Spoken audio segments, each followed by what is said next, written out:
Welcome back ಇನ್ನೊಂದು ವಿಡಿಯೋಗೆ. Okay, ಇವತ್ತು ಈ ವಿಡಿಯೋ ಬಂದು ಇದು ಪಾಲಿಟಿಗೆ ರಿಲೇಟ್ ಆಗುತ್ತೆ. It falls in the category of polity. But ಈ ವಿಷಯ ಏನಿದೆ ಇದನ್ನು ನೀವು ಕೇಳಬೇಕಾದ್ರೆ, ಅರ್ಥ ಮಾಡ್ಕೋಬಾದ್ರೆ ಪ್ಲೀಸ್ ಒಂದು ಓಪನ್ ಮೈಂಡ್ಸೆಟ್ಟಲ್ಲಿ ಅರ್ಥ ಮಾಡ್ಕೊಳ್ಳಿ. If you are restricting yourself to your emotions then ಈ ವಿಡಿಯೋ ನೋಡಲೇಬೇಡಿ. ಓಕೆ, ನಾನಿವತ್ತು ಕಾಶ್ಮೀರ್ ಇಶ್ಯೂ ಬಗ್ಗೆ ಎಕ್ಸ್ಪ್ಲೇನ್ ಮಾಡೋಕ್ಕೆ ಇಷ್ಟಪಡ್ತಾ ಇದ್ದೇನೆ. ಕಾಶ್ಮೀರ್ ಗೊತ್ತಿದೆ ಅಲ್ವಾ ನಮಗೆ? Kashmir the crown of India. ಈ ಕಾಶ್ಮೀರ್ಗೆ ಒಂದು ಪ್ರಾಬ್ಲಮ್ ಇದೆ. 2 countries are claiming that it belongs to them. ಒಂದು ನಮ್ಮ ದೇಶ India is claiming Kashmir belongs to us, and also Pakistan is also claiming Kashmir belongs to them. ಹೌದಾ? ಇದು ನಿಮ್ಗೆ ಗೊತ್ತಿರುತ್ತೆ. Whenever Kashmir issue comes in to the bright picture, it is always India versus Pakistan. ಡೆಫಿನೆಟಾಗಿ ಹೇಳ್ತಾ ಇದ್ದೇನೆ, there is absolutely no doubt. Whenever there is Kashmir issue, it is India versus Pakistan. Pakistan is trying to liberate, ಅಂದರೆ Pakistan is trying to send off Indians from Kashmir and take control of it. In the same way, India is also trying to send Pakistanis out and take Kashmiris back. But ಈ issue ತುಂಬ sensitive issue. ಸ್ವಲ್ಪ ಅರ್ಥ ಮಾಡ್ಕೊಳ್ಳೋಣ. Sensitive ಯಾಕೆ sensitive ಅಂತ, ಈ ಇಶ್ಯೂವಲ್ಲಿರುವಂಥ major problem ಹೇಳ್ತೇನೆ. Here what happens is, if you take this as the Kashmir, ಇದನ್ನು ನಾವು ಕಾಶ್ಮೀರ್ ಅಂತ ಕನ್ಸಿಡರ್ ಮಾಡಿದ್ರೆ ಅಂದ್ಕೊಳ್ಳಿ, ಕಾಶ್ಮೀರ್ ಅಂತ ಕನ್ಸಿಡರ್ ಮಾಡಿದ್ರೆ ಒಂದು ಕಡೆ India is saying that it belongs to them, ಇನ್ನೊಂದು ಕಡೆ Pakistan is also saying them it belongs to them. ಇವರಿಬ್ಬರ ಮಧ್ಯೆ ಯುದ್ಧ ನಡೀತಿದೆ. It is a fight. ಯಾವಾಗ ಸ್ಟಾರ್ಟ್ ಆಯಿತು, ಹೇಗೆ ಸ್ಟಾರ್ಟ್ ಆಯಿತು ಎಲ್ಲ ಹೇಳ್ತಾನೆ. ಆ ಫೈಟ್ ಈಸ್ ಗೋಯಿಂಗ್ ಆನ್. ಈ ಫೈಟಲ್ಲಿ ಅತ್ಯಂತ ಹೆಚ್ಚು ತೊಂದರೆ ಅನುಭವಿಸುವುದು ಯಾರು? Who is getting the problems? ಕಷ್ಟ ಯಾರಿಗಾಗ್ತಿದೆ? ನಿಮ್ಗೇನು ಅನಿಸುತ್ತೆ? ಈ ಒಂದು ಯುದ್ಧದಿಂದ, ಈ ಇಂಡಿಯಾ ಮತ್ತು ಪಾಕಿಸ್ತಾನ್ ಯುದ್ಧದಿಂದ ತೊಂದರೆ ಅನುಭವಿಸ್ತಿರೋದು ಯಾರು ಅನ್ನೋದನ್ನ ನಾವು ಫಸ್ಟ್ ಅರ್ಥ ಮಾಡ್ಕೋಬೇಕು. ಬಟ್ ಬಿಫೋರ್ ದ್ಯಾಟ್ ಸ್ವಲ್ಪ ಹಿಸ್ಟ್ರಿಗೆ ಹೋಗೋಣ and let's understand what exactly is the problem with Kashmir. When India was about to get independence, I am going back to the time of 1947. Okay, when India was given the authority to create, I mean India was told you will be independent from British rule. ಸ್ವಲ್ಪ history, ಜಾಸ್ತಿ ಅನ್ಬೇಡ. When we will be free from British rule, okay, ನಮ್ಮ England ಅವರು ಇದ್ದಾರೆ ಅಲ್ವಾ, the England gave us 2 choices, not 2, 3 choices. The kings, what you called as princely states. ಗೊತ್ತಾ princely states ಅಂದರೆ? ನಾನು ಎಕ್ಸ್ಪ್ಲೇನ್ ಮಾಡಿದ್ದೆ. India was a combination of 3 parts. One was British provinces and one more is princely states. Kings were given an opportunity, either they can join the Indian union, okay. The second one was they can join the Pakistan Union because division opportunity could have bandittu Pakistan Union, or they were given one more choice, stay independent. Okay, stay independent. When Britishers were about to leave India, we were given 3 choices to all the kings. Either you can be a part of India, you can be a part of Pakistan, or you can stay independent. And Jawaharlal Nehru, JLN, Jawaharlal Nehru gave this responsibility to the Iron Man of India.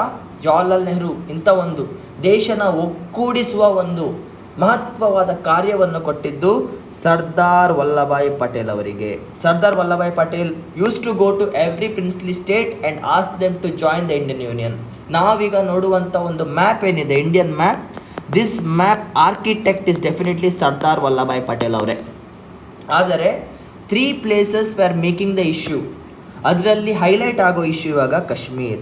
How was Kashmir added to India ಅನ್ನೋದೇ ಒಂದು conflict. ಕಾಶ್ಮೀರಲ್ಲಿರುವಂಥ king Raja Hari Singh ಅಂದ್ಕೊಳ್ತೇನೆ, I am unable to recall his name, I think it is Hari Singh. The king of Kashmir wanted to stay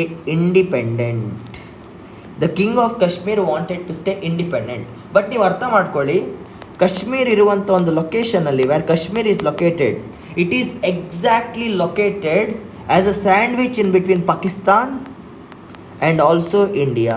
Kashmir ಇರುವಂಥ ಏರಿಯಾನ ನೀವು ಕರೆಕ್ಟಾಗಿ ಮ್ಯಾಪಲ್ಲಿ ನೋಡೋದಾದರೆ, it is a sandwich in between Pakistan and India. ಇದು ಒಂದು ಅರ್ಥ ಆಗಬೇಕು, ಸೆಂಟ್ರಲ್ ಬರುತ್ತೆ.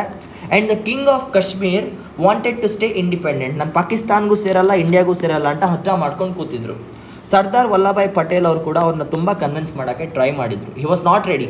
When Pakistan got to know that Kashmir king is not ready to join, they launched an attack. ಆಕ್ರಮಣ ಮಾಡೋಕ್ಕೆ ಮುಂದೆ ಹೋಗ್ತಾರೆ. 1947 ಆಕ್ರಮಣ ಮಾಡೋಕ್ಕೆ ಮುಂದೆ ಹೋಗ್ತಾರೆ. ಈ ಟೈಮಲ್ಲಿ ಆ ಕಿಂಗ್ ಏನು ಮಾಡ್ತಾರೆ, he comes to the aid of Sardar Vallabhbhai Patel and says that I will join Indian union. ನಾನು ಇಂಡಿಯಾನ ಸೇರಬೇಕಂತ ಇದ್ದೇನೆ, ಐ ವಿಲ್ ಜಾಯಿನ್ ಇಂಡಿಯಾ ಅಂತ ಹೇಳ್ತಾರೆ. ಬಟ್ ಆ ಟೈಮಲ್ಲಿ already Pakistan was started war. Pakistan had started a war to conquer Kashmir. ಇದನ್ನ ಒಳಗೆ ಹಾಕ್ಕೊಳ್ಳೋಣ ಅಂತ they started a war. And what happened, Pakistan army was against Indian army. Pakistan army and Indian army fought together and India was successful in stopping the attack of Pakistan. India was successful in stopping the attack of Pakistan. ಯುದ್ಧ ನಡೀತಾ ಇದೆ, Pakistan was marching forward, Indian army soldiers stopped them. Indian army soldiers stopped them. This line is called as line of control. This LOC ಅಂತ ಕರಿತೇವೆ ನಾವಿನ್ನು, line of control and line of actual control ಅಂತ ಕರಿತೇವೆ. This is exactly line of actual control ಅಂತ ಅನ್ಕೋಬೋದು. Line of actual control ಅಂದರೆ where the border is split, where on the right hand side we have Indians, on the left hand side we have Pakistanis. And ಇದ್ರದ್ದು ಇನ್ನೊಂದು major problem ಏನಾಯಿತು ಅಂದರೆ, ನಾವು Pakistan is claiming ನಾವು now under 1947 Pakistan used to claim that Kashmir belongs to them. Pakistan used to claim that Kashmir belongs to them. On what grounds? Grounds ಕೂಡ ನಿಮಗೆ ಗೊತ್ತಿರಬೇಕು, ಯಾವ ಗ್ರೌಂಡ್ಸಲ್ಲಿ ಇದನ್ನು ಹೇಳ್ತಾ ಇದ್ದಾರೆ ಅಂತ. See, when Pakistan was created by Mohammad Ali Jinnah, ನಮ್ಮ ಜಿನ್ನಾ ಸರ್ ಅವರ ಒಂದು ಏನಿದೆ ಕಾಂಟ್ರಿಬ್ಯೂಷನ್ ನಮ್ಮ ದೇಶನ ತುಂಡು ಮಾಡೋಕ್ಕೆ, Mohammad Ali Jinnah had a perspective that Pakistan is made for Islam people, ಅಂದರೆ ಮುಸ್ಲಿಮ್ಸ್ಗೋಸ್ಕರ ಒಂದು special safeguard. Okay, why Pakistan had an interest on Kashmir ಅಂದರೆ, Kashmirians, what you call the citizens of Kashmir, majority were Muslims, majority was Muslim. ಇದೇ main problem. Since majority of the people in Kashmir was Muslims, he had a rightful claim. Our approach sikapate correct. His approach was Kashmir should belong to Pakistan because it is a Muslim dominated area, and according to the terms and conditions of the border discrimination, ನಮ್ಮ ಇಂಡಿಯಾನ east Pakistan and west Pakistan split ಮಾಡೋದೇನಿತ್ತು, it was on the grounds of religion. ಅದನ್ನು ಕರೆಕ್ಟಾಗಿ divide ಮಾಡಿದ್ದು religion ಆಸ್ಪೆಕ್ಟಲ್ಲೇ. ಆ point of view ಅಲ್ಲಿ ಅವರ claim ಏನಿದೆ ಕಾಶ್ಮೀರ್ ಮೇಲೆ, that Kashmir is having majority of Muslims, it belongs to Pakistan, is technically correct. ನೀವು ಇದನ್ನು ಓಪನ್ ಆಸ್ಪೆಕ್ಟಲ್ಲಿ ನೋಡಿದ್ರೆ it is technically correct. But ಇವಾಗ ಪ್ರಾಬ್ಲಮ್ ಎಲ್ಲಾಯಿತು ಅಂತ ಹೇಳ್ತಾನೆ, ಎಕ್ಸಾಕ್ಟ್ ಪ್ರಾಬ್ಲಮ್ ಎಲ್ಲಾಯಿತು ಅಂತ ಹೇಳ್ತಾನೆ. If you consider India as the father, and Pakistan as the mother, for your reference, India as the father and Pakistan as the mother. Now what has happened? A divorce has happened, that is partition. Divorce ಆಗಿದೆ, ಅದನ್ನು ನಾವು partition ಅಂತ ಕರಿತೇವೆ, ಹೌದಾ? This is called as partition. Divorce ಆಗಿದೆ. ಈ ಸಿಚುವೇಶನಲ್ಲಿ ಏನಾಗ್ತಿದೆ, there is a child stuck in between, it is Kashmir. ಇದನ್ನು ಮಗು ಅಂತ ತಿಳ್ಕೊಳ್ಳಿ. ಇವಾಗ ಎಕ್ಸಾಂಪಲ್ ಅರ್ಥ ಆಗೋಕ್ಕೆ, ಒಂದು ಕಡೆ ಇಂಡಿಯಾ ಫಾದರ್, ಇನ್ನೊಂದು ಕಡೆ Pakistan mother, there is a child called as Kashmir. If you talk practically, should father and mother fight for the child? Should father and mother fight for the child, or should the child decide if it wants to go with the father or if it wants to go with the mother? ಯಾವ್ದು correct? ತಂದೆ ತಾಯಿ ಹೊಡ್ಕೊಳ್ಳೋದು ಕರೆಕ್ಟಾ, ಇಲ್ಲ ಮಗುನ ಕೇಳಬೇಕಾ ನೀವು ಪಾಕಿಸ್ತಾನ್ಗೆ ಹೋಗಿ ಸೇರ್ತೀರಾ ಇಂಡಿಯಾಗೆ ಹೋಗಿ ಸೇರ್ತೀರಾ ಅಂತ? If you are really a diplomatic person, you will go for step 2, that is give the choice to the child. Give the choice to Kashmir people, Kashmirians, ಕಾಶ್ಮೀರಲ್ಲಿ ಇರೋರಿಗೆ ಒಂದು ಚಾನ್ಸ್ ಕೊಡಿ. And the best way to do is using plebiscite. ಇದನ್ನು ನಾವು plebiscite ಅಂತ ಕರಿತೇವೆ. Plebiscite is a method where the citizens of that territory, if in case this is Kashmir, we have citizens inside this, right? The citizens of the Kashmir will be given a chance to vote if they want to fall in Pakistan, or if they want to fall in India, or if they want to fall in independent state. ಈ 3 options ಕೊಡ್ತಾರೆ. People will vote, based on the vote a decision is made. This is called as plebiscite. Legal ಆಗಿ ಹೇಳೋದಾದರೆ, if in case this issue has to be tackled up legally, the best solution for this problem is plebiscite. The best problem or the best solution for this problem is something called as plebiscite. ಇವಾಗ ಪ್ಲೆಬಿಸೈಟ್ನ ಮಾಡಬೇಕು ಅಂದರೆ there is a problem. If the plebiscite has to be done, there is a problem. Wherever you want to conduct the plebiscite, the area should be violence free. ಒಂದು problem ಇದೆ, area should be violence free. ಅರ್ಥ ಆಗ್ತಿದೆ? ಅಲ್ಲಿ ಯುದ್ಧ ಗಿದ್ದ ಏನು ನಡೀತಾ ಇರಬಾರ್ದು. Those people should be very calm. ಅವರು ಶಾಂತಿಯುತವಾಗಿ ನಾವು ಹೇಳೋದನ್ನ ಕೇಳಬೇಕಾಗತ್ತೆ. ಬಟ್ ಏನಾಗ್ತಿದೆ, in Kashmir wars are going on. There is a random conflict in between our Indian army and Pakistan army. That's the reason it is hard to conduct the plebiscite. ಇದು ಯಾವಾಗ 1947 ಮಾತಾಡ್ತಾ ಇದ್ದಾನೆ ನಾನು, 1947 ಮಾತಾಡ್ತಾ ಇದ್ದಾನೆ. ಯುದ್ಧ ನಡೀತದೆ. To tackle this on 1st January of 1948, Jawaharlal Nehru ಅವರು ಇದ್ದಾರಲ್ವಾ, our first prime minister of India, Pandit Jawaharlal Nehru, he went to UN stands for United Nation and launched a legal case or a legal complaint saying that please help us to resolve the Kashmir issue. Official ಆಗಿ ಕೇಸ್ನ file ಮಾಡಿದ್ದಾರೆ. Under article 35 of United Nation, he has filed a case saying that Kashmir issue ಇಂದ ಯುದ್ಧ ನಡೆಯೋ ಸಾಧ್ಯತೆ ಇದೆ. ಇದರಿಂದ world piece ಅಂದರೆ ನಮ್ಮ ಸಮಸ್ತ ವರ್ಲ್ಡ್ನ ಏನಂತಾರೆ ಗುರು, ವಿಶ್ವದಲ್ಲಿ ಯುದ್ಧ ಆಗುವಂಥ ಒಂದು ಇದು ಬಂದಿದೆ, ಸಮಸ್ಯೆ ಬಂದಿದೆ. ಇದನ್ನು ಸರಿ ಮಾಡಿ ಅಂತ Jawaharlal Nehru he went personally to the United Nations and appealed for a compromise. ಅದನ್ನು ಸರಿ ಮಾಡಿ ಅಂತ. For that United Nation, as accepting his request, they established something called as UNCIP. They established something called as UNCIP, which stands for United Nation. UN stands for United Nation. C for Commission, United Nation Commission for India and Pakistan.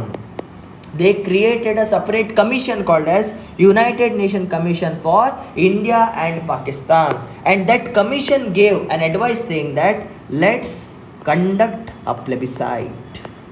ಒಂದು voting ನಡೆಸಿ, plebiscite spelling ನಂಗೆ ಮರ್ತೋಗ್ತಿದೆ. Let's conduct a voting, let the citizens decide ಅಂತ they gave their official verdict. But given that 3 conditions were, first one, both Pakistan and India should withdraw their forces back. ಅಲ್ಲಿ ಕಾಶ್ಮೀರಲ್ಲಿರುವಂಥ Indian army soldiers ಆಗಿರ್ಬೋದು, Pakistan army soldiers ಆಗಿರ್ಬೋದು, they have to leave this territory and go back. Pakistan army will go back to Pakistan, Indian army should go back to India. This was the first and foremost condition put forward by UNCIP, that is United Nations Commission for India and Pakistan. After this they also told that India and Pakistan both should stop or cease fire.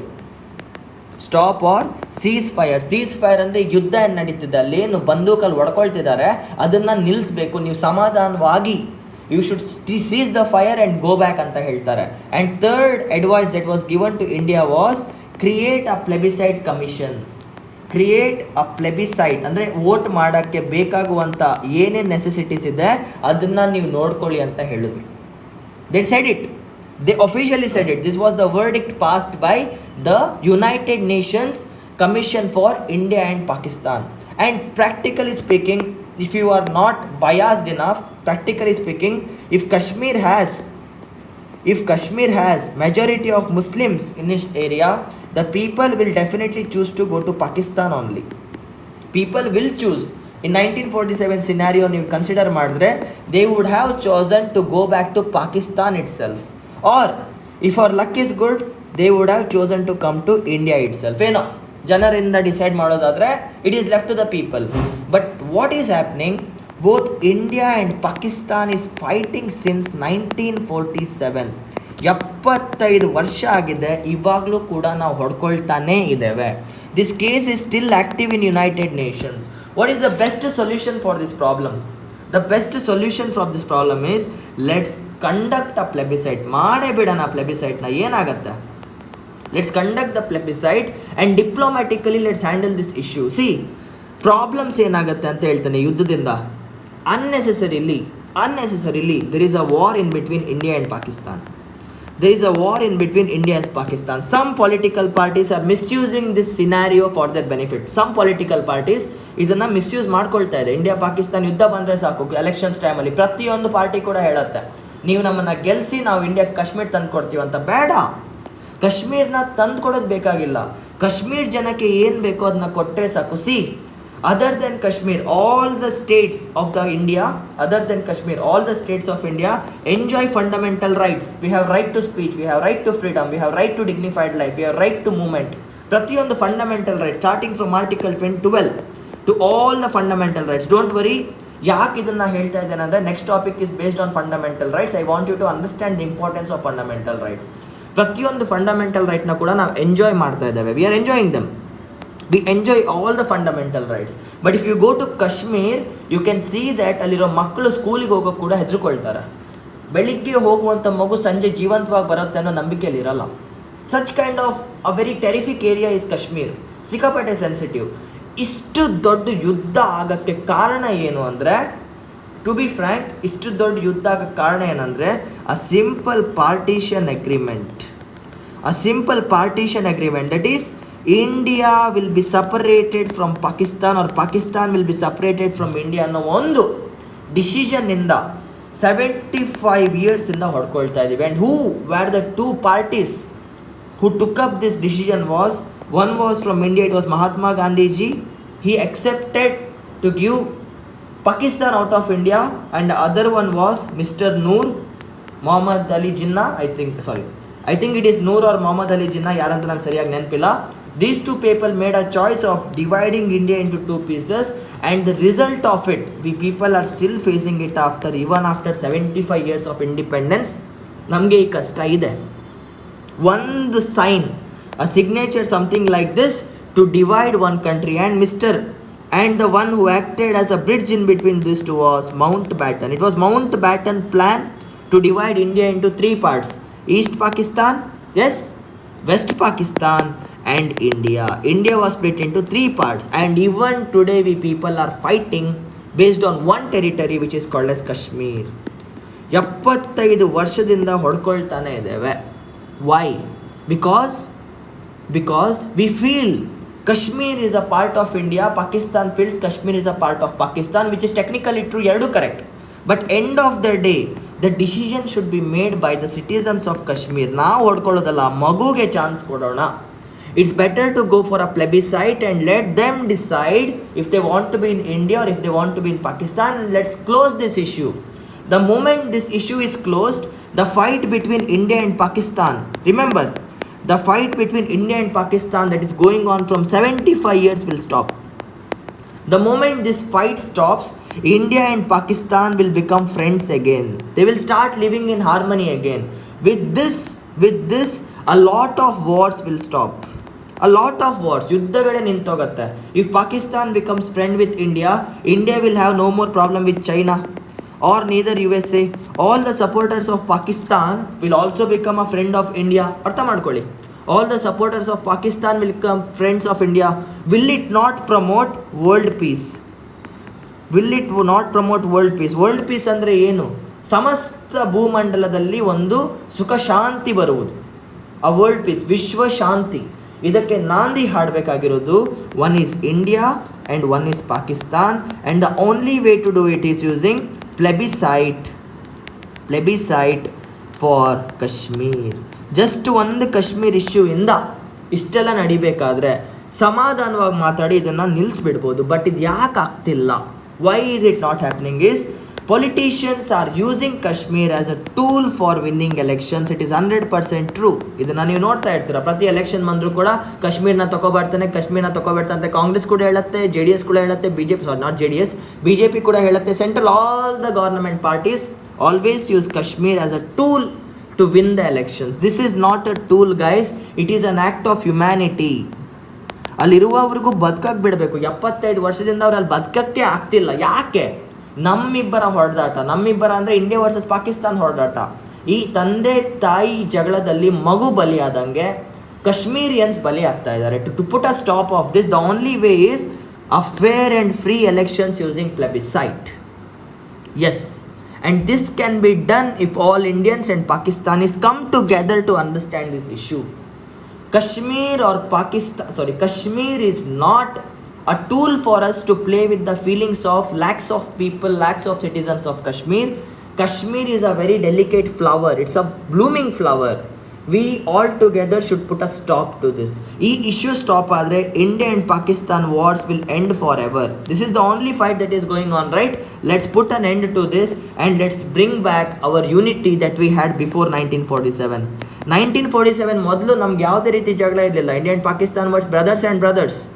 Why after 75 years of independence we are still fighting? It is only because of the issue of Kashmir. Let's put an end. If you put an end to this, then it will lead to world peace. Definite ಆಗಿ ಹೇಳ್ತಾ ಇದ್ದೇನೆ.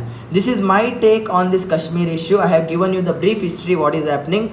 ಒಬ್ಬ ಕಿಂಗಿನ ಒಂದು foolish decision ಇಂದ of choosing to be independent and due to the rage in between the two countries and the citizens of two countries, the innocents of Kashmir are dying every day. They are suffering every day.